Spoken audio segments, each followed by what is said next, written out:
ಚಂದನ್ ಹರಿದು ಹೋದ ಹಳೆಯ ಬೂಟುಗಳನ್ನು ಧರಿಸಿಯೇ ಆ ಭವ್ಯವಾದ ಕಟ್ಟಡದೊಳಗೆ ಹೋದನು.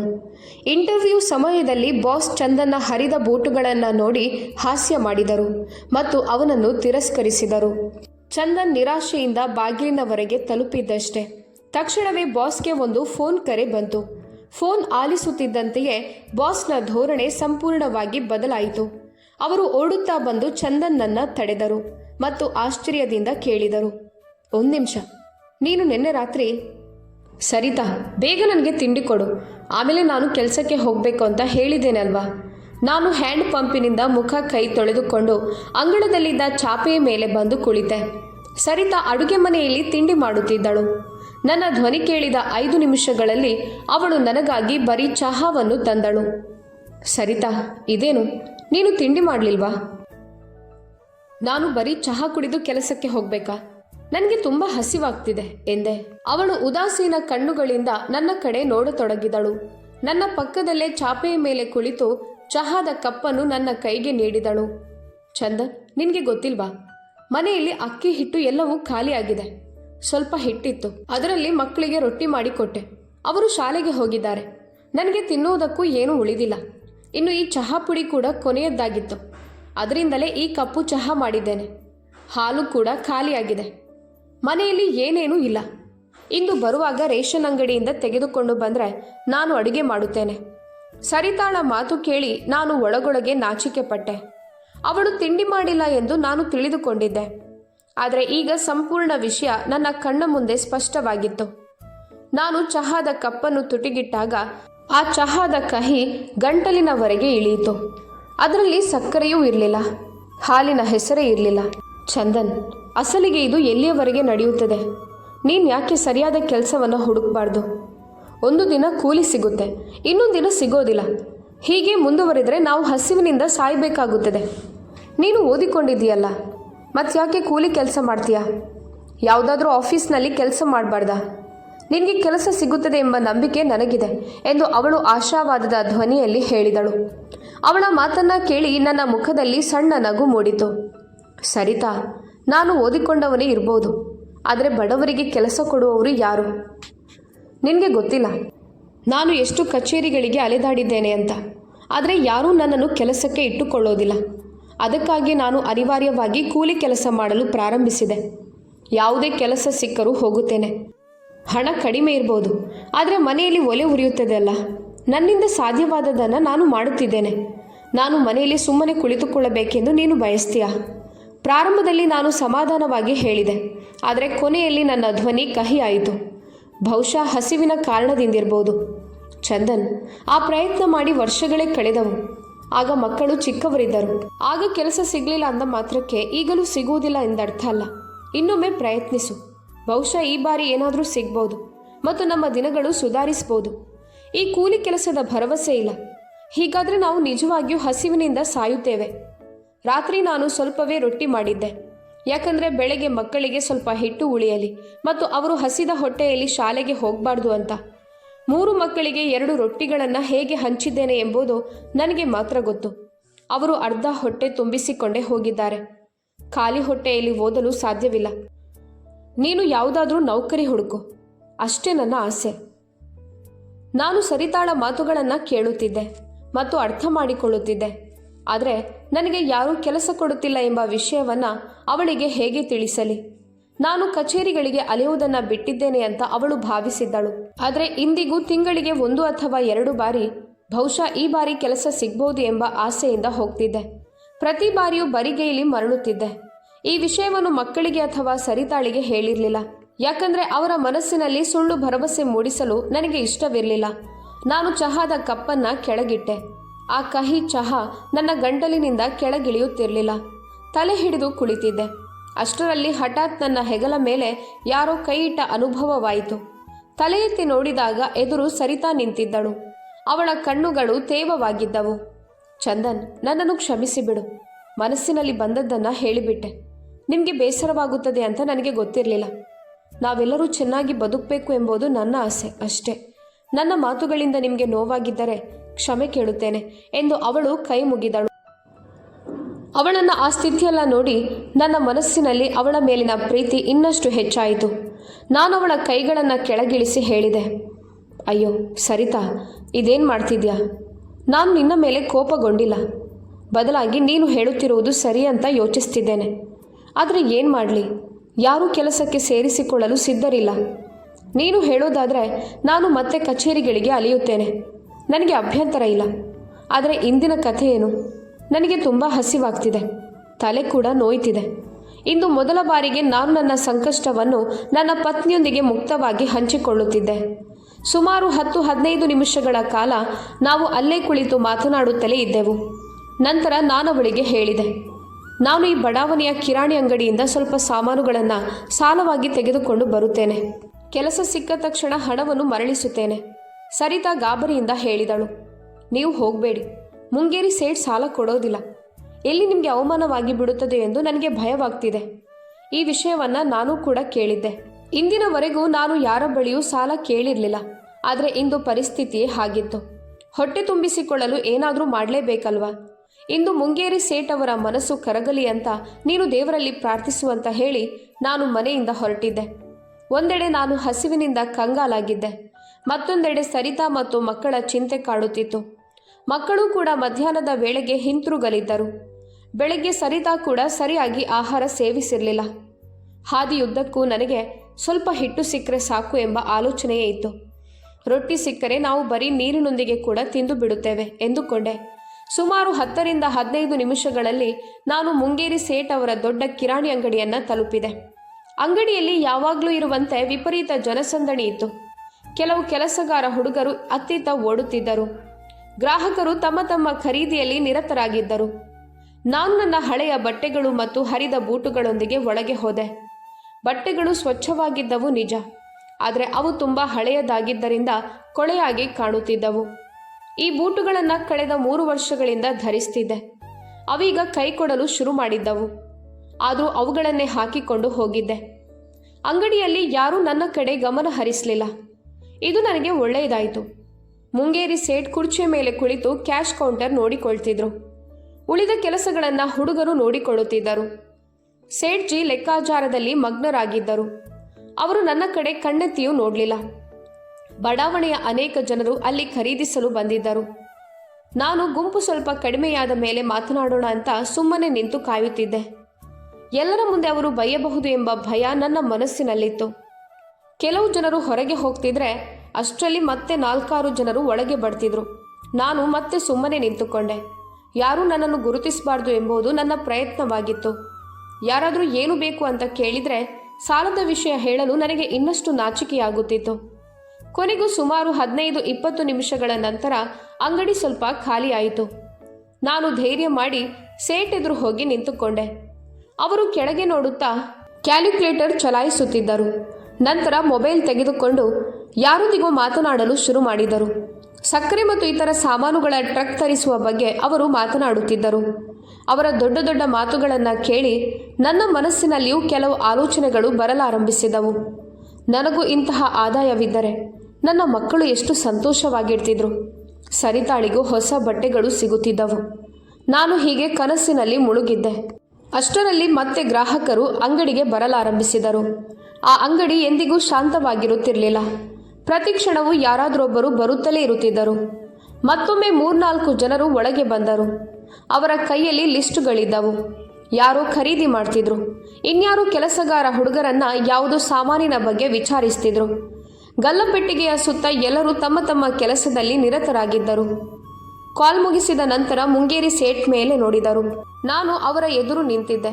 ಅವರು ತಮ್ಮ ಕನ್ನಡಕವನ್ನು ತೆಗೆದು ನನ್ನನ್ನು ಬಹಳ ಗಮನವಿಟ್ಟು ನೋಡತೊಡಗಿದರು. ಚಂದನ್, ಎಲ್ಲವೂ ಸರಿಯಾಗಿದೆಯಾ? ನೀನಿಲ್ಲಿ ಹೇಗೆ ಎಂದು ಅವರು ಸ್ವಲ್ಪ ವ್ಯಂಗ್ಯದ ಧ್ವನಿಯಲ್ಲಿ ಕೇಳಿದರು. ಇದನ್ನು ಕೇಳಿದ ತಕ್ಷಣ ನನಗೆ ನೆಲದೊಳಗೆ ಹುದುಗಿ ಹೋಗುವಂತೆ ಅನಿಸಿತು. ಅವರು ಹೇಳಿದ್ದು ಸರಿಯಾಗಿತ್ತು. ನಾನು ಅಲ್ಲಿಗೆ ಎಂದಿಗೂ ಖರೀದಿ ಮಾಡಲು ಬರುತ್ತಿರಲಿಲ್ಲ. ಯಾಕಂದರೆ ಅವರ ಅಂಗಡಿಯಲ್ಲಿ ದುಬಾರಿ ಸಾಮಾನುಗಳು ಮಾತ್ರ ಸಿಗುತ್ತಿದ್ದವು. ನಾನಾದರೂ ಒಬ್ಬ ಬಡವ. ನಾನು ಯಾವಾಗಲೂ ಯಾವುದಾದ್ರೂ ಸಣ್ಣ ಅಂಗಡಿಗಳಿಂದ ಅಗ್ಗದ ಹಿಟ್ಟು, ಮೈದಾ ಮತ್ತು ಇತರ ಅಗತ್ಯ ಸಾಮಾನುಗಳನ್ನು ತರುತ್ತಿದ್ದೆ. ಅದು ಕೂಡ ಕಳಪೆ ಗುಣಮಟ್ಟದ್ದಾಗಿರುತ್ತಿತ್ತು. ಹೇಗೋ ಮನೆಯ ಖರ್ಚು ಸಾಗುತ್ತಿತ್ತು. ಈಗ ನನ್ನನ್ನು ಇಲ್ಲಿ ನೋಡಿ ಅವರಿಗೆ ಆಶ್ಚರ್ಯವಾಗುತ್ತಿತ್ತು. ನಾನು ಧೈರ್ಯ ತಂದುಕೊಂಡು ಹೇಳಿದೆ, ಸೇಠ್, ನಿಮ್ಮಲ್ಲಿ ಒಂದು ಕೆಲಸ ಇತ್ತು. ನನ್ನ ಧ್ವನಿ ನಡುಗುತ್ತಿತ್ತು. ಅವರು ಹೇಳಿದರು, ಬೇಗ ಹೇಳು, ಆಮೇಲೆ ನಾನು ಮಾಲು ತರಿಸಲು ಹೋಗಬೇಕು. ನೀವು ಹಿಂದಕ್ಕೆ ಸರಿಯದಿದ್ದರೆ ಈ ಕೆಲಸಗಾರರು ಕೆಲಸವನ್ನೇ ಮಾಡೋದಿಲ್ಲ. ಹೀಗೆ ಹೇಳುತ್ತಾ ಅವರು ಜೇಬಿನಿಂದ ಕೆಲವು ಚೀಟಿಗಳನ್ನು ತೆಗೆದು ಲೆಕ್ಕಾಚಾರ ನೋಡಲಾರಂಭಿಸಿದರು. ನಾನು ಅವರ ಮುಂದೆ ತಟಸ್ಥವಾಗಿ ನಿಂತಿದ್ದೆ. ಮಾತನ್ನು ಹೇಗೆ ಶುರು ಮಾಡಬೇಕು ಎಂಬುದು ಅರ್ಥವಾಗುತ್ತಿರಲಿಲ್ಲ. ನಂತರ ಅವರು ಮೇಲೆ ನೋಡಿದರು. ಕನ್ನಡಕವನ್ನು ಸ್ವಲ್ಪ ಕೆಳಕ್ಕೆ ಇಳಿಸಿ ನನ್ನನ್ನು ದಿಟ್ಟಿಸಿ ನೋಡಿದರು. ಅಲ್ಲಿಂದಲೇ ನಾನು ಧೈರ್ಯ ಮಾಡಿ ನನ್ನ ವಿಷಯವನ್ನು ಹೇಳಿಬಿಟ್ಟೆ. ನಾನು ಅವರಲ್ಲಿ ಸ್ವಲ್ಪ ಹಿಟ್ಟನ್ನು ಸಾಲವಾಗಿ ಕೇಳಿದೆ ಮತ್ತು ಅತಿ ಶೀಘ್ರದಲ್ಲಿ ಹಣವನ್ನು ಮರಳಿಸುವುದಾಗಿ ಹೇಳಿದೆ. ಇದನ್ನು ಕೇಳಿದ ತಕ್ಷಣ ಅವರ ಮುಖದ ಬಣ್ಣ ಬದಲಾಯಿತು. ಇವನನ್ನು ಒಳಗೆ ಬಿಟ್ಟವರು ಯಾರು? ಸಾಲ ಕೇಳುವ ಯಾವುದೇ ವ್ಯಕ್ತಿ ನನಗೆ ಅಂಗಡಿಯಲ್ಲಿ ಇರಬಾರ್ದು ಅಂತ ನಾನು ಸ್ಪಷ್ಟವಾಗಿ ಹೇಳಿದ್ದೇನೆ. ನೀವೇನು ಮಾಡ್ತಿದ್ದೀರಿ ಎಂದು ಅವರು ನನ್ನ ಮೇಲಲ್ಲ, ಬದಲಾಗಿ ತಮ್ಮ ಕೆಲಸಗಾರರ ಮೇಲೆ ಕೋಪದಿಂದ ಕಿರುಚಿದರು. ಅಂಗಡಿಯಲ್ಲಿ ಕೆಲಸ ಮಾಡುತ್ತಿದ್ದ 6-7 ಹುಡುಗರು ಮತ್ತು ಗ್ರಾಹಕರೆಲ್ಲರೂ ನಮ್ಮ ಕಡೆ ನೋಡತೊಡಗಿದರು. ನಾನು ತಲೆ ತಗ್ಗಿಸಿ ಎದೆಯ ಮೇಲೆ ಕೈ ಕಟ್ಟಿಕೊಂಡು ಒಬ್ಬ ಕೆಲಸಗಾರನಂತೆ ನಿಂತಿದ್ದೆ. ಅವರು ತಮ್ಮ ಹುಡುಗರ ಮೇಲೆ ಬೈಯುತ್ತಿದ್ದರು, ನನ್ನಂಥ ಬಡವನನ್ನು ಅಂಗಡಿಯೊಳಗೆ ಯಾಕೆ ಬಿಟ್ರಿ ಅಂತ. ಅಷ್ಟರಲ್ಲಿ ಒಬ್ಬ ಹುಡುಗ ಮುಂದೆ ಬಂದು ನನ್ನ ಕೈ ಹಿಡಿದು ಹೊರಗೆ ಕರೆದುಕೊಂಡು ಹೋದನು. ಹೊರಗೆ ಬಂದ ನಂತರ ಆ ಹುಡುಗ ಹೇಳಿದ, ಅಣ್ಣ, ಸ್ವಲ್ಪ ಆದರೂ ಅರ್ಥ ಮಾಡ್ಕೊಳ್ಳಿ. ನಮ್ಮ ಕೆಲಸವನ್ನು ಯಾಕೆ ಅಪಾಯಕ್ಕೆ ಸಿಲುಕಿಸ್ತೀರಿ? ಮುಂಗೇರಿ ಸೇಠ್ ಸಾಲ ಕೊಡೋದಿಲ್ಲ ಅಂತ ಎಲ್ರಿಗೂ ತಿಳಿದಿರುವಾಗ ನೀವು ಮತ್ತೆ ಯಾಕೆ ಬರ್ತೀರಿ? ಈಗ ಸೇಠ್ಜಿ 2-3 ಗಂಟೆಗಳ ಕಾಲ ನಮ್ಮೆಲ್ಲರ ಮೇಲೆ ಕೋಪ ಹೊರಹಾಕುತ್ತಲೇ ಇಡ್ತಾರೆ. ಇಷ್ಟು ಹೇಳಿ ಆ ಹುಡುಗ ಮತ್ತೆ ಒಳಗೆ ಹೋದನು. ಅದು ಕೇವಲ ಒಂದು ಅಂಗಡಿಯಾಗಿರಲಿಲ್ಲ, ಬದಲಾಗಿ 7-8 ಅಂಗಡಿಗಳನ್ನು ಸೇರಿಸಿ ಒಂದು ದೊಡ್ಡ ಹಾಲ್ ಆಗಿತ್ತು. ಅಲ್ಲಿ ಕಿರಾಣಿ ಸಾಮಾನುಗಳ ಸಂಪೂರ್ಣ ವ್ಯವಸ್ಥೆ ಇತ್ತು. ನಾನು ಹೊರಗೆ ನಿಂತು ಕಣ್ಣೀರು ತುಂಬಿದ ಕಣ್ಣುಗಳಿಂದ ಆ ದೊಡ್ಡ ಅಂಗಡಿಯನ್ನು ನೋಡುತ್ತಾ ಮನಸ್ಸಿನಲ್ಲೇ ಅಂದುಕೊಂಡೆ, ನಿಜವಾಗಿಯೂ ದೊಡ್ಡ ವ್ಯಾಪಾರಿಗಳ ಹೃದಯ ಕಲ್ಲಿನಂತೆ ಗಟ್ಟಿಯಾಗಿರುತ್ತದೆ. ನಂತರ ನಾನು ನನ್ನ ತುಂಡಾದ ಬೂಟುಗಳನ್ನು ಎಳೆಯುತ್ತಾ ಹೊರಗೆ ಮರಳಿದೆ. ಮನೆಗೆ ತಲುಪಿದ ತಕ್ಷಣ ನನ್ನ ಪತ್ನಿ ಹೇಳಿದಳು, ನಾನು ಮೊದಲೇ ಹೇಳಿರ್ಲಿಲ್ವಾ ಮುಂಗೇರಿ ಸೇಠ್ ಬಳಿ ಹೋಗಬೇಡಿ ಅಂತ. ಅವರು ಸಾಲ ಕೊಡೋದಿಲ್ಲ. ಆದರೆ ನೀವು ನನ್ನ ಮಾತನ್ನು ಎಲ್ಲಿ ಕೇಳ್ತೀರಾ? ಈಗ ಅವಮಾನ ಮಾಡಿಸಿಕೊಂಡು ಬಂದಿದ್ದೀರಲ್ಲ. ನಾನು ನಾಚಿಕೆಯಿಂದ ಅವಳ ಮುಂದೆ ತಲೆ ಎತ್ತಿ ನೋಡಲು ಸಾಧ್ಯವಾಗುತ್ತಿರಲಿಲ್ಲ. ಅಲ್ಲಿ ಬಡಾವಣೆಯ 3-4 ಜನರು ಮತ್ತು ಕೆಲವು ಕೂಲಿ ಆಳುಗಳು ನಿಂತಿದ್ದರು. ಅವರಲ್ಲಿ 3-4 ಹುಡುಗರು ನಮ್ಮದೇ ಬಡಾವಣೆಯವರಾಗಿದ್ದರು. ಅವರೆಲ್ಲರೂ ನನ್ನ ಅವಮಾನವನ್ನು ತಮ್ಮ ಕಣ್ಣಾರೆ ನೋಡಿದ್ದರು. ಆ ಕ್ಷಣದಲ್ಲಿ ನನಗೆ ಯಾರಿಗೂ ಮುಖ ತೋರಿಸಲು ಸಾಧ್ಯ ಇಲ್ಲ ಎಂಬಂತೆ ಅನ್ನಿಸ್ತಿತ್ತು.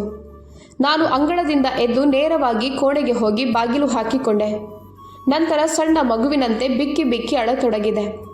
ನನ್ನ ಈ ಪರೀಕ್ಷೆ ಯಾವಾಗ ಮುಗಿಯುವುದು ಎಂದು ಮನಸ್ಸಿನಲ್ಲಿ ಕೊರಗುತ್ತಿದ್ದೆ. ನನ್ನ ಜೀವನ ಎಷ್ಟು ಹಾಳಾಗಿದೆಯೋ ಅಷ್ಟು ನಾಲಾಯಕ್ ನಾನಂತೂ ಇರಲಿಲ್ಲ. ನಾನು ಓದಿಕೊಂಡವನಾಗಿದ್ದೆ, ಪದವಿಗಳು ಇದ್ದವು, ಆದರೆ ಕೆಲಸ ಮಾತ್ರ ಎಲ್ಲಿಯೂ ಸಿಗುತ್ತಿರಲಿಲ್ಲ. ಅಳುತ್ತಾ ಅಳುತ್ತಾ ಮಧ್ಯಾಹ್ನವಾಯಿತು. ಸ್ವಲ್ಪ ಸಮಯದ ನಂತರ ಮಕ್ಕಳು ಕೂಡ ಶಾಲೆಯಿಂದ ಮನೆಗೆ ಬಂದರು. ಅವರು ತಮ್ಮ ತಾಯಿಯ ಬಳಿ ಊಟ ಕೇಳಿದರು. ಸರಿತಾ ಕೂಡ ನನಗೆ ನೀಡಿದ ಅದೇ ಉತ್ತರವನ್ನು ನೀಡಿದಳು, ಮನೆಯಲ್ಲಿ ತಿನ್ನಲು ಏನೂ ಇಲ್ಲ ಅಂತ. ನೋಡುತ್ತಲೇ ಮಧ್ಯಾಹ್ನ ಕಳೆದು ಸಂಜೆಯಾಗತೊಡಗಿತು.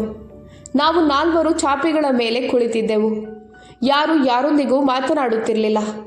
ಮಾತನಾಡಲು ನಮ್ಮ ಬಳಿ ಯಾವುದೇ ವಿಷಯವಿರಲಿಲ್ಲ. ಏನಾದರೂ ಇತ್ತು ಅಂದರೆ ಅದು ಕೇವಲ ಬಡತನ ಮಾತ್ರ. ನನ್ನ 10 ವರ್ಷದ ಮಗ ವಿಶಾಲ್ ಸುಮ್ಮನೆ ಕುಳಿತಿದ್ದನು. ಅವನಿಗಿಂತ ಚಿಕ್ಕವನಾದ 7 ವರ್ಷದ ಅಂಶುಲ್ ತನ್ನ ತಾಯಿಯೊಂದಿಗೆ ಏನೋ ಮಾತನಾಡತೊಡಗಿದನು. 4 ವರ್ಷದ ರಿಯಾ ನನ್ನ ಮಡಿಲಲ್ಲಿ ತಲೆ ಇಟ್ಟು ಕುಳಿತಿದ್ದಳು. ಅಷ್ಟರಲ್ಲಿ ಸರಿತಾ ಹೇಳಿದಳು, ನಾನು ನೆರೆಹೊರೆಯವರಿಂದ ಸ್ವಲ್ಪ ಹಿಟ್ಟನ್ನು ಸಾಲವಾಗಿ ತೆಗೆದುಕೊಂಡು ಬರುತ್ತೇನೆ, ನಂತರ ಮರಳಿಸೋಣ. ನಾನು ಅವಳನ್ನು ತಡೆಯಲು ಬಯಸಿದ್ದೆ. ನೀನು ಕೂಡ ನನ್ನಂತೆ ಬರಿಗೈಲಿ ಅವಮಾನ ಮಾಡಿಸಿಕೊಂಡು ಬರಬೇಡ ಅಂತ ಹೇಳಬೇಕೆಂದಿದ್ದೆ. ಆದರೆ ನನ್ನಿಂದ ಏನೂ ಮಾತನಾಡಲು ಸಾಧ್ಯವಾಗಲಿಲ್ಲ. ಯಾಕಂದರೆ ನನ್ನ ಮಕ್ಕಳು ಹಸಿವಿನಿಂದ ತತ್ತರಿಸುವುದನ್ನು ನೋಡಲು ನನಗೆ ಸಾಧ್ಯವಿರಲಿಲ್ಲ. ಸರಿತಾ ಚಾಪೆಯಿಂದ ಎದ್ದು ಹೊರಗೆ ಹೋದಳು. ಸ್ವಲ್ಪ ಕತ್ತಲಾಗತೊಡಗಿತ್ತು. ಅವಳು ಮನೆಯಿಂದ ಹೋದ ಸುಮಾರು 15 ನಿಮಿಷಗಳ ನಂತರ ಮರಳಿದಾಗ ಅವಳ ಕೈ ಬರಿಯಾಗಿರಲಿಲ್ಲ. ಅವಳ ಕೈಯಲ್ಲಿ ಒಂದು ಪಾತ್ರೆ ಇತ್ತು. ಅದನ್ನು ನೋಡಿದ ತಕ್ಷಣ ಮಕ್ಕಳು ಖುಷಿಯಾದರು. ಅವಳು ಪಾತ್ರೆಯ ಮುಚ್ಚಳ ತೆಗೆದಾಗ ಅದರಲ್ಲಿ ಅನ್ನವಿತ್ತು. ಅನ್ನವನ್ನು ಕಂಡು ಮಕ್ಕಳ ಸಂತೋಷ ಇನ್ನೂ ಹೆಚ್ಚಾಯಿತು. ಸರಿತಾ ಹೇಳಿದಳು, ನಾನು ನೆರೆಯವರಿಂದ ಅಕ್ಕಿ ಕೇಳಲು ಹೋಗಿದ್ದೆ. ಆದರೆ ಅವರ ಪಕ್ಕದ ಮನೆಯಲ್ಲಿ ಯಾವುದೋ ಕೆಲಸದ ನಿಮಿತ್ತ ಅಡುಗೆ ನಡೀತಿತ್ತು. ಅವರು ನನ್ನನ್ನು ನೋಡಿ ಮಕ್ಕಳಿಗಾಗಿ ಸ್ವಲ್ಪ ಅನ್ನ ತೆಗೆದುಕೊಂಡು ಹೋಗು ಅಂತ ಹೇಳಿದರು. ನಾನು ಹಿಟ್ಟು ಕೇಳಲೇ ಇಲ್ಲ. ಯಾರ ಮುಂದೆಯೂ ಕೈ ಚಾಚಬೇಕಾಗಿ ಬರಲಿಲ್ಲ. ಸರಿತಾ ದೇವರಿಗೆ ಧನ್ಯವಾದ ಅರ್ಪಿಸುತ್ತಾ ನಮಗೆಲ್ಲ ವಿಷಯ ತಿಳಿಸುತ್ತಿದ್ದಳು. ನಂತರ ನಾವೆಲ್ಲರೂ ಸೇರಿ ಆ ಅನ್ನವನ್ನೇ ತಿಂದೆವು ಮತ್ತು ದೇವರಿಗೆ ನಮಸ್ಕರಿಸಿದೆವು. ಅಷ್ಟು ಜನರಿಗೆ ಆ ಅನ್ನ ಹೆಚ್ಚೇನೂ ಇರಲಿಲ್ಲ, ಆದರೆ ಹೇಗೋ ಹೊಟ್ಟೆ ತುಂಬಿತು. ಮನುಷ್ಯನ ಬಳಿ ಕಡಿಮೆ ಇರಲಿ ಅಥವಾ ಹೆಚ್ಚಿರಲಿ, ಪ್ರತಿ ಪರಿಸ್ಥಿತಿಯಲ್ಲೂ ದೇವರಿಗೆ ಕೃತಜ್ಞತೆ ಸಲ್ಲಿಸಬೇಕೆಂಬುದು ಸತ್ಯ. ಇದನ್ನೇ ನಾನು ಯಾವಾಗಲೂ ನನ್ನ ಮಕ್ಕಳಿಗೆ ಕಲಿಸಿದ್ದೆ. ಆ ರಾತ್ರಿಯು ಹೇಗೋ ಕಳೆದು ಮರುದಿನ ಬೆಳಗ್ಗೆಯಾಯಿತು. ಬೆಳಗ್ಗೆಯಾಗುತ್ತಲೇ ನಾನು ಕೂಲಿ ಕೆಲಸದ ಹುಡುಕಾಟದಲ್ಲಿ ಹೊರಟೆ. ರಾತ್ರಿ ನನ್ನ ಗೆಳೆಯನೊಬ್ಬ ಫೋನ್ ಮಾಡಿ ಮತ್ತೆ ಇಟ್ಟಿಗೆ ಭಟ್ಟಿಯಲ್ಲಿ ಕೆಲಸ ಶುರು ಮಾಡಲಾಗಿದೆ, ನಾಳೆಯಿಂದ ಬಾ ಅಂತ ಹೇಳಿದ್ದನು. ನಾನು ತಿಂಡಿ ತಿನ್ನದೆ ಮನೆಯಿಂದ ಹೊರಟೆ. ಯಾಕಂದರೆ ಇಂದು ತಿನ್ನಲು ಏನೂ ಇರಲಿಲ್ಲ. ಮಕ್ಕಳು ಕೂಡ ಖಾಲಿ ಹೊಟ್ಟೆಯಲ್ಲಿ ಶಾಲೆಗೆ ಹೋಗಿದ್ದರು. ನಿನ್ನೆಯ ನಂತರ ಇಂದು ಮತ್ತೊಂದು ಕಷ್ಟದ ದಿನ ಆರಂಭವಾಗಿತ್ತು. ಭಟ್ಟಿಯಲ್ಲಿ ನನಗೆ ಕೆಲಸ ಸಿಕ್ಕಿತು. ಮಧ್ಯಾಹ್ನ ಕೂಲಿ ಹಣದಿಂದ ಹಿಟ್ಟನ್ನು ಖರೀದಿಸಿ ಮನೆಗೆ ಬಂದೆ. ಸರಿತಾ ರೊಟ್ಟಿ ಮಾಡಿದಳು. ಆ ದಿನವೂ ಕಳೆದು ಹೋಯಿತು. 2 ದಿನದ ಊಟದ ವ್ಯವಸ್ಥೆಯಾಯಿತು. ನಾನು ಸಂಪೂರ್ಣ ಕೂಲಿ ಹಣದಿಂದ ಹಿಟ್ಟನ್ನೇ ಕೊಂಡುಕೊಂಡಿದ್ದೆ. ಯಾಕಂದರೆ ಹಿಟ್ಟಿಲ್ಲದೆ ಬದುಕು ಸಾಗಿಸಲು ಸಾಧ್ಯವಿರಲಿಲ್ಲ. ರೊಟ್ಟಿಯನ್ನು ನಾವು ಬರೀ ನೀರಿನ ಜೊತೆಗೂ ತಿಂದು ಬಿಡುತ್ತಿದ್ದೆವು. 2-3 ದಿನ ನಾನು ಇಟ್ಟಿಗೆ ಭಟ್ಟಿಯಲ್ಲಿ ಕೆಲಸ ಮಾಡಿದೆ. ನಂತರ ಮತ್ತೆ ಕೆಲಸ ಮುಗಿಯಿತು. ನಮಗೆ ರಜೆ ನೀಡಲಾಯಿತು. ಮತ್ತೆ ಕೆಲಸ ಶುರುವಾದಾಗ ಕರೆಯುತ್ತೇವೆ ಅಂತ ಹೇಳಿದರು. ನಾನು ಮತ್ತೆ ನಿರುದ್ಯೋಗಿಯಾಗಿ ಮನೆಯಲ್ಲಿ ಕುಳಿತುಕೊಂಡೆ. ಮನೆಯಲ್ಲಿ ಇನ್ನೂ ಸ್ವಲ್ಪ ಹಿಟ್ಟು ಬಾಕಿ ಇತ್ತು. ಆದರೆ ಈ ಹಿಟ್ಟು ಮುಗಿದ ಮೇಲೆ ನಾನು ಎಲ್ಲಿಗೆ ಹೋಗಲಿ ಎಂಬ ಆತಂಕ ಮನಸ್ಸಿನಲ್ಲಿ ಕಾಡುತ್ತಲೇ ಇತ್ತು. ಅದು ಮಧ್ಯಾಹ್ನದ ಸಮಯ. ನಾನು ಮನೆಯಲ್ಲೇ ಕುಳಿತಿದ್ದೆ. 3 ಮಕ್ಕಳು ಶಾಲೆಗೆ ಹೋಗಿದ್ದರು. ನನ್ನ 3 ಮಕ್ಕಳು ಸರ್ಕಾರಿ ಶಾಲೆಯಲ್ಲಿ ಓದುತ್ತಿದ್ದರು ಮತ್ತು 3 ಒಟ್ಟಿಗೆ ಹೋಗಿ ಒಟ್ಟಿಗೆ ಹಿಂತಿರುಗುತ್ತಿದ್ದರು. ಸರಿತಾ ಅದೇ ಸಮಯದಲ್ಲಿ ಕೋಣೆಯೊಳಗೆ ಬಂದು ಹೇಳಿದಳು, ನೀವು ಬೇರೆ ಯಾವುದಾದ್ರೂ ಕೆಲಸ ಯಾಕೆ ಹುಡುಕಬಾರ್ದು? ಅವಳು ಪದೇ ಪದೇ ಇದನ್ನೇ ಹೇಳುತ್ತಿದ್ದಳು. ಹಲವು ಬಾರಿ ನನಗೆ ಇದು ಇಷ್ಟವಾಗುತ್ತಿರಲಿಲ್ಲ.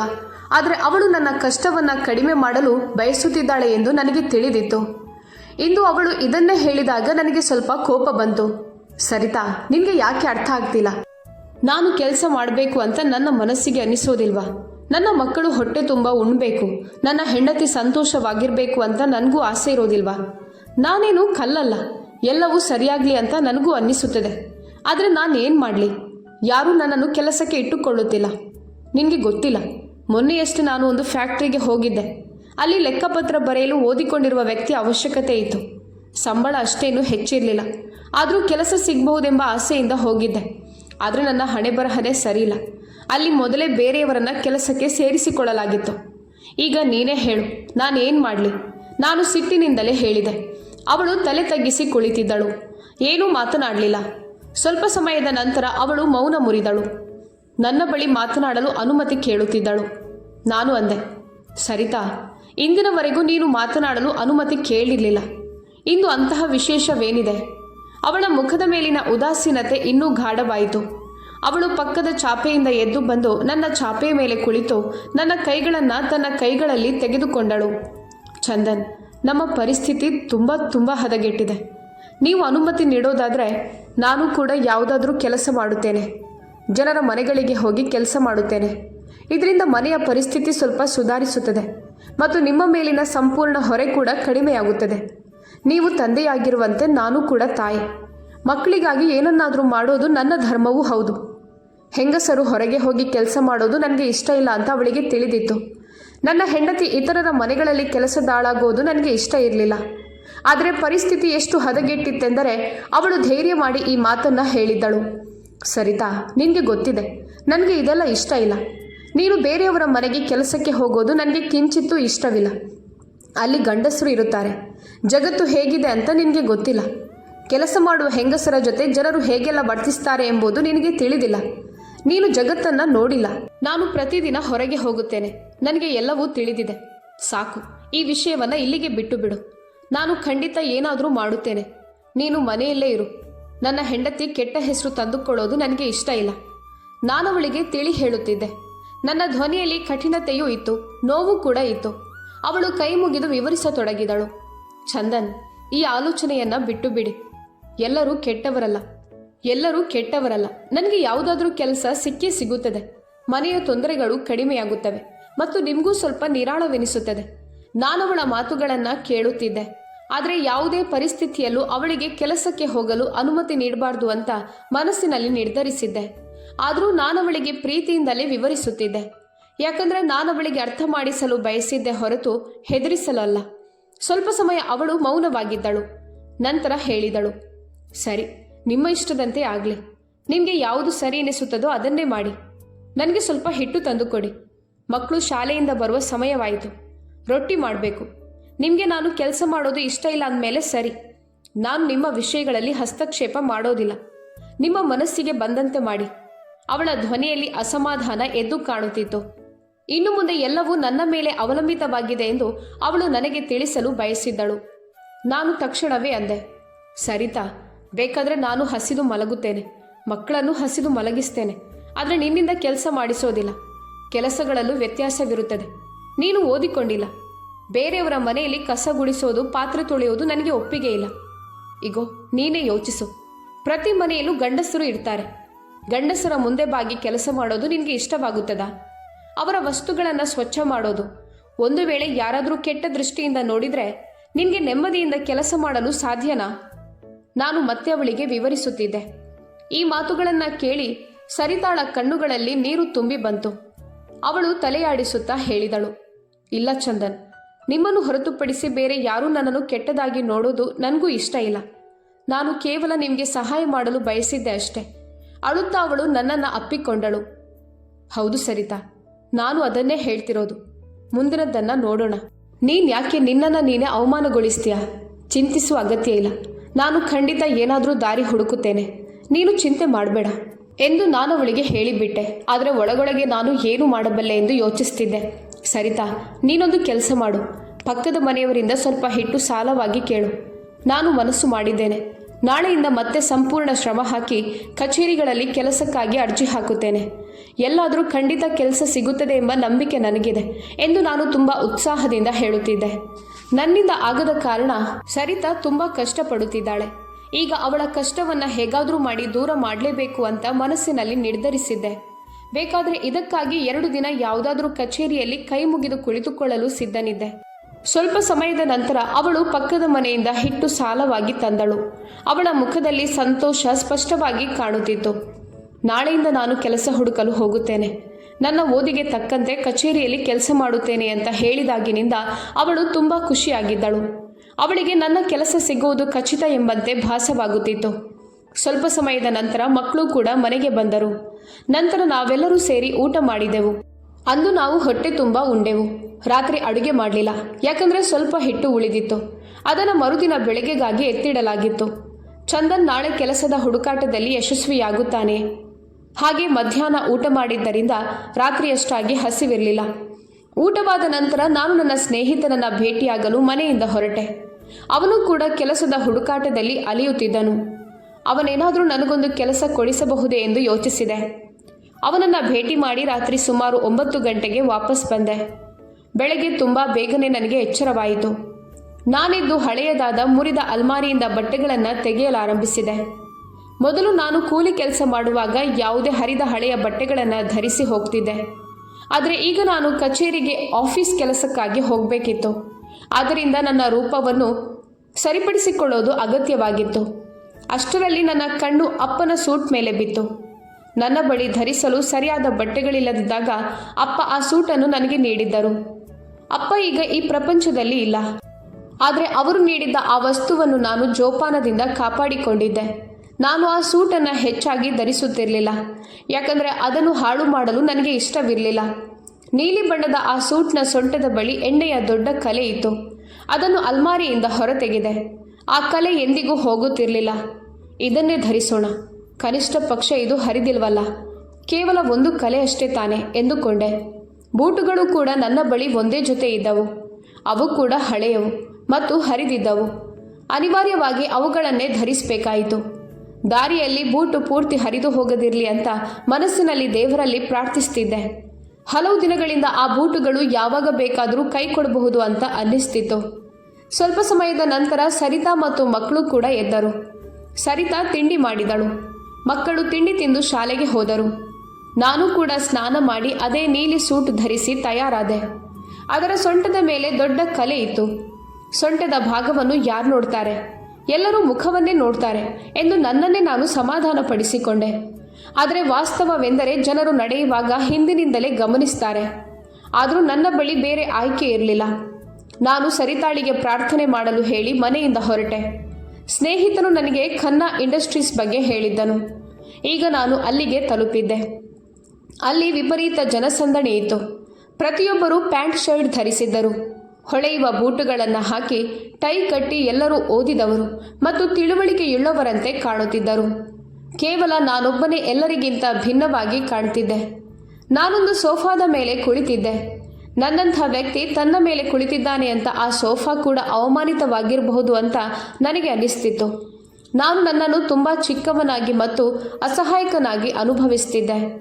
ಕೂಲಿ ಕೆಲಸ ಮಾಡುವ ಬಟ್ಟೆಗಳಿಗಿಂತ ನಾನು ಉತ್ತಮ ಸ್ಥಿತಿಯಲ್ಲಿದ್ದರೂ ಅಲ್ಲಿರುವ ಯಾರೊಂದಿಗೂ ಸ್ಪರ್ಧಿಸುವಂತೆ ನಾನಿರಲಿಲ್ಲ. ಬರುವವರು ಹೋಗುವವರು ನನ್ನನ್ನು ವಿಚಿತ್ರವಾಗಿ ನೋಡುತ್ತಿದ್ದರು. ಯಾರೋ ಒಬ್ಬನು ನಕ್ಕರೆ ಇನ್ನೊಬ್ಬನು ಮುಖದ ಮೇಲೆಯೇ ಇಂದು ಪಿಯೋನ್ ಹುದ್ದೆಗೆ ನೇಮಕಾತಿ ನಡೆಯುತ್ತಿಲ್ಲ ಅಂತ ಹೇಳಿದರು. ಈ ಜನರು ನನ್ನನ್ನು ಕೆಲಸಕ್ಕೆ ಸೇರಿಸಿಕೊಳ್ಳುತ್ತಾರೋ ಇಲ್ವೋ ಅಂತ ನಾನು ಮನಸ್ಸಿನಲ್ಲೇ ಯೋಚಿಸ್ತಿದ್ದೆ. ಇಲ್ಲಿನ ಕೆಲಸಗಾರರೇ ಈ ರೀತಿ ಮಾತನಾಡುತ್ತಿರುವಾಗ ಮಾಲೀಕರು ಇನ್ನೇನು ಮಾಡ್ಯಾರು? ಆದರೂ ನನ್ನ ಬಳಿ ಪದವಿಗಳಿದ್ದ ಕಾರಣ ನಾನು ಅಲ್ಲೇ ಕುಳಿತಿದ್ದೆ. ನೋಡಲು ನಾನು ಅನಕ್ಷರಸ್ಥನಂತೆ ಕಂಡಿರ್ಬೋದು. ನನ್ನ ಫೈಲ್ನಲ್ಲಿ ನನ್ನೆಲ್ಲ ವಿದ್ಯಾಭ್ಯಾಸದ ದಾಖಲೆಗಳನ್ನು ಇಟ್ಟಿದ್ದೆ. ಆ ಪದವಿಗಳೇ ನನ್ನ ನಿಜವಾದ ಆಸ್ತಿಯಾಗಿದ್ದವು. ಆದರೆ ಅವುಗಳಿಂದ ಇಂದಿನವರೆಗೂ ನನಗೆ ಯಾವುದೇ ದೊಡ್ಡ ಪ್ರಯೋಜನವಾಗಿರಲಿಲ್ಲ. ತಂದೆ ಎಷ್ಟು ಕಷ್ಟಪಟ್ಟು ನನ್ನನ್ನು ಓದಿಸಿದ್ದರು ಎಂಬ ಕಾಲವು ನನಗೆ ನೆನಪಾಯಿತು. ಆ ಸಮಯದಲ್ಲಿ ತಂದೆಯ ಬಳಿ ಫೀಸ್ ಕಟ್ಟಲು ಕೂಡ ಹಣವಿರುತ್ತಿರಲಿಲ್ಲ.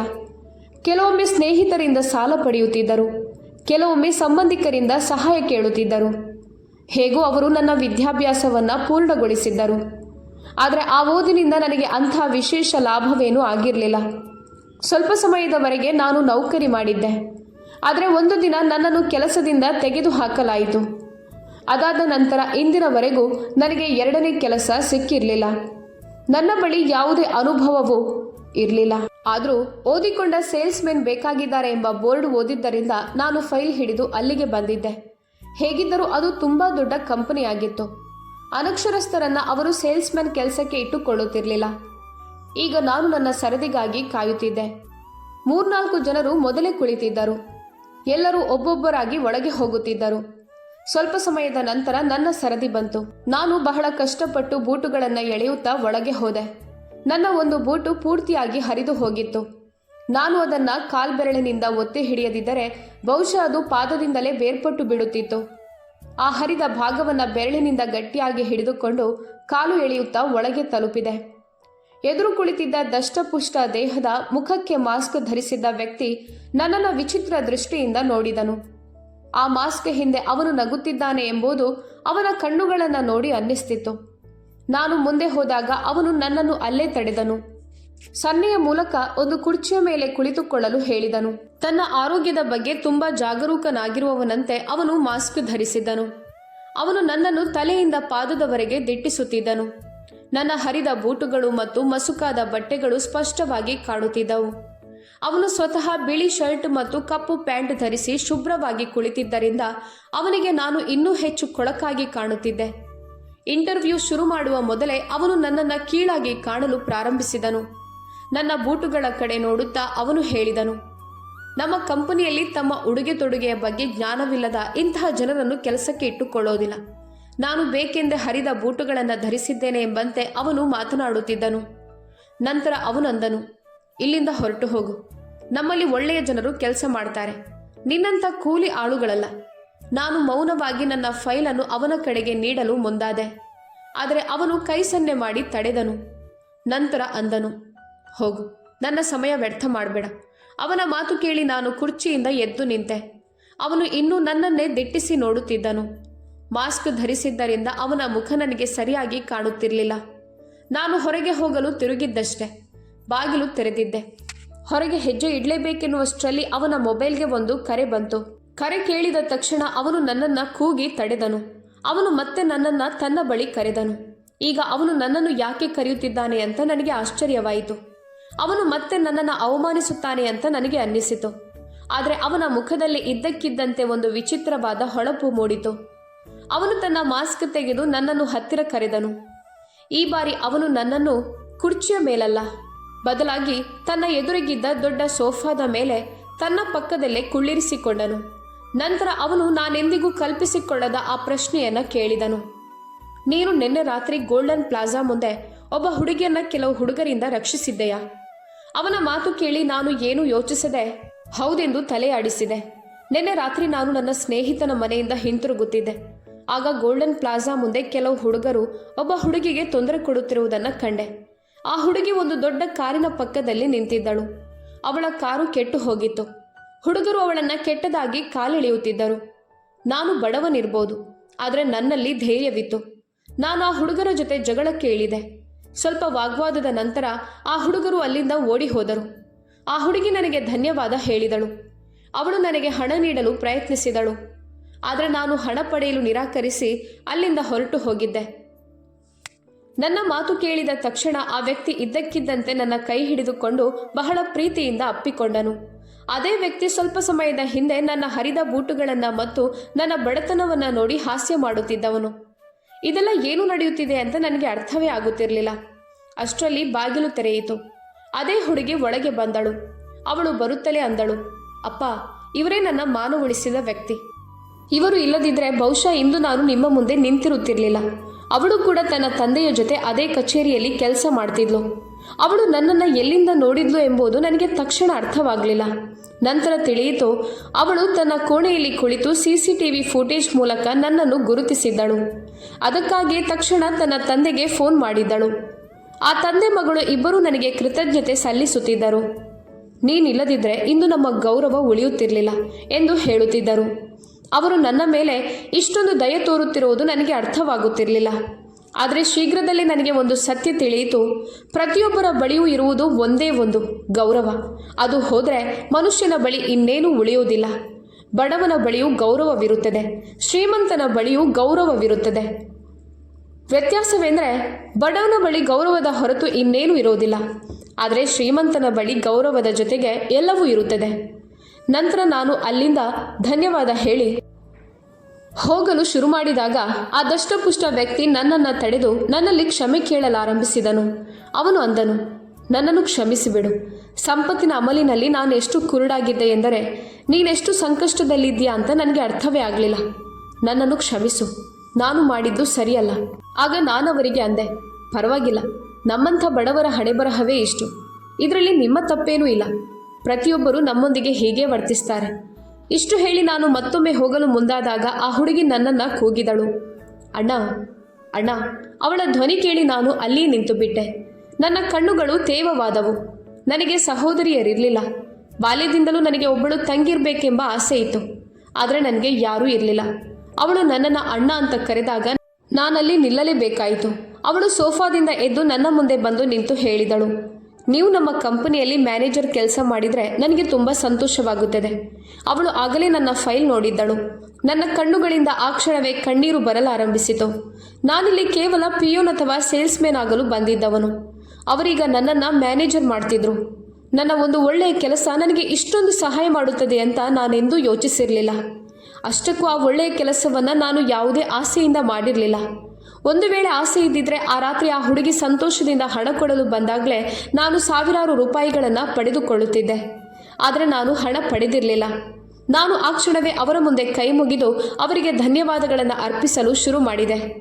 ನಾನವರಿಗೆ ಹೇಳಿದೆ, ನನ್ನ ಮನೆಯಲ್ಲಿ ತಿನ್ನಲು ಏನೂ ಇರಲಿಲ್ಲ. ನಾನು ಕೊನೆಯ ಭರವಸೆಯನ್ನು ಹೊತ್ತು ಇಲ್ಲಿಗೆ ಬಂದಿದ್ದೆ. ಈಗ ನಾನು ತುಂಬ ಸಂತೋಷವಾಗಿದ್ದೇನೆ. ಆಗ ಆ ಹುಡುಗಿ ಹೇಳಿದಳು, ಈ ಕೆಲಸ ನಿಮಗೆ ಸುಮ್ಮನೆ ಸಿಕ್ಕಿಲ್ಲ, ಬದಲಾಗಿ ನಿಮ್ಮ ಒಳ್ಳೆಯತನ ಮತ್ತು ಶೌರ್ಯದ ಕಾರಣದಿಂದ ಸಿಕ್ಕಿದೆ. ಯಾಕಂದರೆ ದೇವರು ಯಾರ ಒಳ್ಳೆಯ ಕೆಲಸವನ್ನು ವ್ಯರ್ಥ ಮಾಡೋದಿಲ್ಲ. ಒಂದು ವೇಳೆ ನೀವು ಆ ರಾತ್ರಿ ಬರದೇ ಇದ್ದಿದ್ರೆ ಬಹುಶಃ ನಾನಿಂದು ಬದುಕಿರುತ್ತಿರಲಿಲ್ಲ. ಬದುಕಿದ್ರೂ ಸಹ ನನ್ನ ಗೌರವ ಉಳಿಯುತ್ತಿರಲಿಲ್ಲ. ಆ ಹುಡುಗರು ತುಂಬ ಕೆಟ್ಟವರಾಗಿದ್ದರು. ಅವರು ನನಗೆ ವಿಚಿತ್ರವಾದ ಬೆದರಿಕೆಗಳನ್ನು ಹಾಕ್ತಿದ್ರು ಮತ್ತು ನನ್ನನ್ನು ತಮ್ಮ ಜೊತೆ ಕರೆದೊಯ್ಯಲು ಬಯಸಿದ್ದರು. ಆದರೆ ನೀವು ನನ್ನನ್ನು ಕಾಪಾಡಿದ್ರಿ. ನಾನು ಮ್ಯಾನೇಜರ್ ಹುದ್ದೆಗೆ ಸೇರಿದ ನಂತರ ಮನೆಗೆ ತಲುಪಿದಾಗ ಸರಿತಾ ಮತ್ತು ಮಕ್ಕಳು ನನಗಾಗಿಯೇ ಕಾಯುತ್ತಿದ್ದರು. ನನ್ನ ಕೈಯಲ್ಲಿ ಸಿಹಿ ತಿಂಡಿಯ ಡಬ್ಬ ಇತ್ತು ಮತ್ತು ಜೇಬಿನಲ್ಲಿ 5,000 ರೂಪಾಯಿ ಮುಂಗಡ ಹಣವಿತ್ತು. ನನ್ನ ಸಂಬಳ ಕೂಡ ತುಂಬ ಹೆಚ್ಚಾಗಿತ್ತು. ನನ್ನ ಮನೆಯ ಪರಿಸ್ಥಿತಿಯನ್ನು ಅರಿತಿದ್ದರಿಂದ ಅವರು ಆ 5,000 ರೂಪಾಯಿಗಳನ್ನು ಮುಂಗಡವಾಗಿ ನೀಡಿದ್ದರು. ಮನೆಯಲ್ಲಿ ತಿನ್ನಲು ಏನೂ ಇಲ್ಲ ಎಂದು ನಾನವರಿಗೆ ತಿಳಿಸಿದ್ದರಿಂದಲೇ ಅವರು ಈ ಮೊತ್ತವನ್ನು ನೀಡಿದ್ದರು. ಅದರಿಂದಲೇ ನಾನು ಸಿಹಿ ತಿಂಡಿ ಖರೀದಿಸಿದ್ದೆ ಮತ್ತು ಉಳಿದ ಹಣ ನನ್ನ ಜೇಬಿನಲ್ಲಿತ್ತು. ಸಿಹಿ ತಿಂಡಿಯ ಡಬ್ಬದೊಂದಿಗೆ ನಾನು ಮನೆಗೆ ಬಂದು ಸರಿತಾ ಮತ್ತು ಮಕ್ಕಳಿಗೆ ನಡೆದ ವಿಷಯವನ್ನೆಲ್ಲ ವಿವರಿಸಿದಾಗ ಅವರ ಕಣ್ಣುಗಳಲ್ಲೂ ನೀರು ತುಂಬಿ ಬಂತು. ಮಕ್ಕಳು ಸಿಹಿ ತಿಂಡಿಯ ಡಬ್ಬವನ್ನು ಹಿಡಿದು ಕೋಣೆಯೊಳಗೆ ಹೋದರು. ಅನಂತರ ಸರಿತಾ ನನ್ನ ಬಳಿ ಬಂದು ನನ್ನನ್ನು ಅಪ್ಪಿಕೊಂಡು ಹೇಳಿದಳು, ಚಂದನ್, ನೀವು ಸಾಮಾನ್ಯ ಮನುಷ್ಯನಲ್ಲ ಅಂತ ನನಗೆ ತಿಳಿದಿತ್ತು. ಇಂದಿನವರೆಗೂ ನೀವು ಯಾವುದೇ ಹೆಣ್ಣನ್ನು ಕೆಟ್ಟ ದೃಷ್ಟಿಯಿಂದ ನೋಡಿಲ್ಲ ಎಂಬುದು ನನಗೆ ಗೊತ್ತು. ಆದರೆ ನಿಮ್ಮ ಈ ಪುಣ್ಯದ ಕೆಲಸ ಒಂದು ದಿನ ನಮಗೆ ಇಷ್ಟೊಂದು ಸಹಾಯ ಮಾಡುತ್ತದೆ ಅಂತ ನಾನು ಅಂದುಕೊಂಡಿರಲಿಲ್ಲ. ಅವಳು ಅಳುತ್ತಾ ಈ ಮಾತುಗಳನ್ನು ಹೇಳುತ್ತಿದ್ದಳು. ನಾನವಳಿಗೆ ಸಮಾಧಾನ ಮಾಡಿದೆ. ಅಳುವ ದಿನಗಳು ಈಗ ಮುಗಿದವು. ನಿಜವಾಗಿಯೂ ಅದು ನಮ್ಮ ಅಳುವಿನ ಕೊನೆಯ ದಿನವಾಗಿತ್ತು. ಕಾಲ ಕಳೆಯುತ್ತಾ ಹೋಯಿತು. ಈಗ ನಾನು ಆ ಕಂಪನಿಯಲ್ಲಿ ಕೆಲಸ ಶುರು ಮಾಡಿ ಸುಮಾರು 5 ತಿಂಗಳುಗಳು ಕಳೆದಿವೆ. ನಮ್ಮ ಪರಿಸ್ಥಿತಿ ಈಗ ಸಂಪೂರ್ಣವಾಗಿ ಬದಲಾಗಿದೆ. ನಾನು ಮ್ಯಾನೇಜರ್ ಕೆಲಸ ಮಾಡ್ತಿದ್ದೇನೆ. ಕಂಪನಿಯ ಕಡೆಯಿಂದ ನನಗೊಂದು ಕಾರನ್ನು ಕೂಡ ನೀಡಲಾಗಿದೆ. ಅದರಲ್ಲಿ ಕುಳಿತು ನಾನು ಕೆಲಸಕ್ಕೆ ಹೋಗುತ್ತೇನೆ ಮತ್ತು ಗೌರವದಿಂದ ಮನೆಗೆ ಮರಳುತ್ತೇನೆ. ಈಗ ನಾನು ಯಾರ ಬಳಿಯೂ ಸಾಲ ಕೇಳಬೇಕಿಲ್ಲ, ಯಾರ ಮುಂದೆಯೂ ಕೈ ಚಾಚಬೇಕಿಲ್ಲ. ಬಡಾವಣೆಯ ಜನರು ಕೂಡ ನನ್ನ ಅದೃಷ್ಟವನ್ನು ನೋಡಿ ಅಸೂಯೆ ಪಡುತ್ತಾರೆ. ಯಾಕಂದರೆ ಅದೇ ಬಡಾವಣೆಯಲ್ಲಿ ನಾನು ಬಡತನದ ಎಷ್ಟೋ ವರ್ಷಗಳನ್ನು ಕಳೆದಿದ್ದೆ. ನಮ್ಮ ಪರಿಸ್ಥಿತಿ ಎಂದಾದರೂ ಸುಧಾರಿಸುತ್ತದೆ ಅಂತ ಯಾರಿಗೂ ಅನಿಸಿರಲಿಲ್ಲ. ಆದರೆ ಪರಿಸ್ಥಿತಿ ಯಾವಾಗಲೂ ಒಂದೇ ರೀತಿ ಇರೋದಿಲ್ಲ. ಒಂದು ದಿನ ಕಾಲ ಖಂಡಿತವಾಗಿಯೂ ಬದಲಾಗುತ್ತದೆ. ನಿಮ್ಮ ಒಳ್ಳೆಯತನ ಎಂದಿಗೂ ವ್ಯರ್ಥವಾಗೋದಿಲ್ಲ. ನಿಸ್ಸಂದೇಹವಾಗಿ ದೇವರು ಅತ್ಯುತ್ತಮವಾದ ಉಡುಗೊರೆಯನ್ನು ನೀಡುವವನಾಗಿದ್ದಾನೆ. ಗೆಳೆಯರೇ, ನಿಮ್ಮ ಜೀವನದಲ್ಲೂ ಇಂತಹ ಯಾವುದಾದ್ರೂ ಘಟನೆ ನಡೆದಿದೆಯಾ? ಎಲ್ಲಾದರೂ ಯಾವುದೇ ಶ್ರೀಮಂತ ವ್ಯಕ್ತಿ ಬಡವನ ಹಾಸ್ಯ ಮಾಡಿದ್ದನ್ನು ನೀವು ನೋಡಿದ್ದೀರಾ? ನಿಮಗೆ ಈ ಕಥೆ ಇಷ್ಟವಾಗಿದ್ರೆ ಮತ್ತು ನೀವು ಯಾವ ನಗರದಿಂದ ಈ ಕಥೆಯನ್ನು ಕೇಳ್ತಿದ್ದೀರಾ ಎಂಬುದನ್ನು ನಮಗೆ ಕಾಮೆಂಟ್ ಮಾಡುವ ಮೂಲಕ ಖಂಡಿತ ತಿಳಿಸಿ. ವಿಡಿಯೋವನ್ನು ಲೈಕ್ ಮಾಡಿ, ಹೈಪ್ ನೀಡಿ ಮತ್ತು ಆದಷ್ಟು ಹೆಚ್ಚು ಜನರಿಗೆ ಶೇರ್ ಮಾಡಿ. ನೀವು ಚಾನೆಲ್ಗೆ ಹೊಸಬರಾಗಿದ್ದರೆ ಸಬ್ಸ್ಕ್ರೈಬ್ ಮಾಡಿ ಮತ್ತು ನೋಟಿಫಿಕೇಷನ್ ಬೆಲ್ ಒತ್ತಿ. ಇದರಿಂದ ಮುಂದಿನ ಅಪ್ಡೇಟ್ ನಿಮಗೆ ಮೊದಲು ಸಿಗುತ್ತದೆ. ಕಥೆಯನ್ನು ಪೂರ್ತಿಯಾಗಿ ಕೇಳಿದ್ದಕ್ಕಾಗಿ ತುಂಬ ಧನ್ಯವಾದಗಳು.